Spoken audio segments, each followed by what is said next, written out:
lagi bersama saya Ulfa Asrifatun-Nisfah.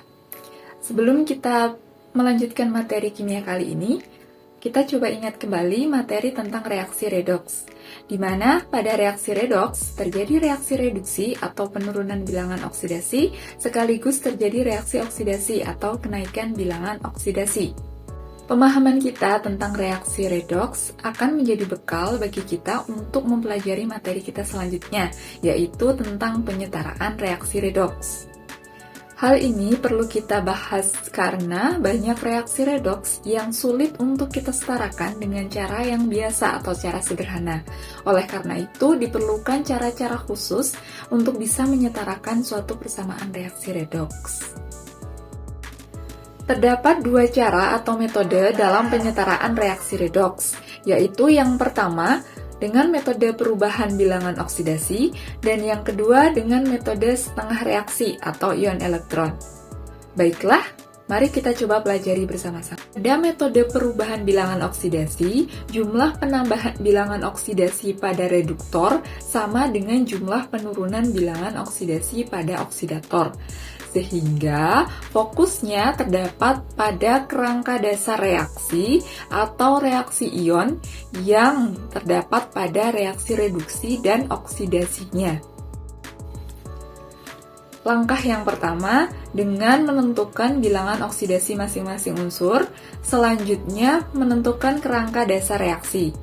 Kita gunakan contoh yang pertama pada reaksi MnO4- plus H2C2O4 plus H+, menghasilkan Mn2+, plus CO2 dan H2O. Pertama, kita tentukan dulu bilangan oksidasi masing-masing unsurnya. Kemudian, fokuskan pada unsur-unsur yang mengalami perubahan bilangan oksidasi, yaitu Mn dan C. Oleh karena itu, kita bisa menuliskan kerangka dasar reaksinya sebagai berikut, yaitu MnO4- plus H2C2O4 menghasilkan Mn2+, plus CO2. Langkah kedua, setarakan unsur yang mengalami perubahan bilangan oksidasi. Pada contoh sebelumnya, kita sudah mengetahui bahwa yang mengalami perubahan oksidasi adalah Mn dan C. Untuk Mn, jumlah atom Mn pada ruas kiri adalah 1, sedangkan Mn pada ruas kanan adalah 1, sehingga untuk Mn jumlah pada ruas kiri maupun kanan sudah setara. Sedangkan pada atom C, kita tahu bahwa atom C pada ruas kiri terdapat 2 atom, sedangkan atom C pada ruas kanan hanya 1 atom. Sehingga C pada ruas kiri dan ruas kanan itu belum setara. Oleh karena itu, kita setarakan dulu dengan menambah koefisien sebanyak 2 pada atom C yang ada di ruas kanan atau CO2. Langkah yang ketiga dengan menentukan jumlah perubahan bilangan oksidasi, di mana Mn perubahan bilangan oksidasinya dari plus 7 ke plus 2, sehingga berubah 5 angka. Sedangkan untuk C, perubahan bilangan oksidasinya dari plus 6 ke plus 8, sehingga terjadi perubahan sebanyak 2 angka. Langkah yang keempat, samakan jumlah perubahan Willox dengan koefisien yang sesuai. Caranya, kalikan dengan bilangan agar jumlah penurunan sama dengan kenaikan bilangan oksidasi. Sehingga persamaan reaksinya menjadi sebagai berikut. Langkah yang kelima yaitu setarakan jumlah atom O dengan menambahkan H2O. Kita hitung dulu jumlah atom O pada ruas kiri. Untuk ruas kiri, jumlah atom O adalah 4 kali 2 ditambah 4 kali 5, maka totalnya terdapat 28 atom O pada ruas kiri.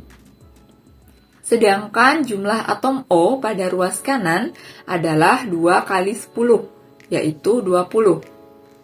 Maka terdapat kekurangan 8 atom O, sehingga untuk ruas kanan kekurangan 8 atom O, maka perlu ditambahkan 8 H2O. sehingga persamaan reaksinya menjadi langkah yang keenam, yaitu setarakan jumlah atom H dengan menambahkan ion H+. Pada ruas kiri, jumlah atom H adalah 2 kali 5, yaitu 10. Sedangkan pada ruas kanan, jumlah atom H adalah 2 kali 8, yaitu 16.